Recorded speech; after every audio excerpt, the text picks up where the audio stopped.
The Falcons football team will be leaning on returners too. 90% of the roster is back from 2021, the most in college football.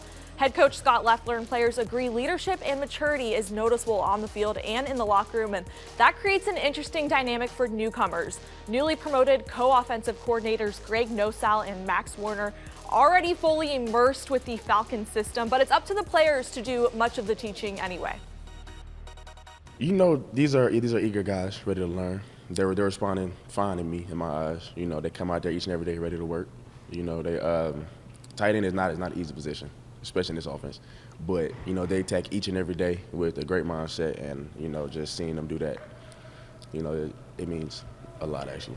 You know, we got 2 new additions to our room, and they got to hurry up and come in, learn fast, learn quick, learn on the fly. And so me being a veteran leader, come back off the season that I had, you know, they kind of look up to me and admire what I say, and, you know, just take advice. So really just trying to help out those guys and try to show them how things should be done, you know, the standard of Bowling Green football.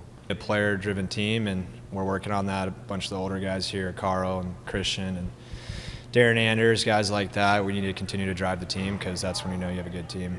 The coaches don't even need to say anything at practice because we're the ones saying it. I thought the defense did a great job. Offensively, we didn't execute very well in the red area. So there's been some positives, some negatives on both sides of the ball. And, you know, offensively, we got to get better in the red. You know, we're making a huge emphasis on red area and third down.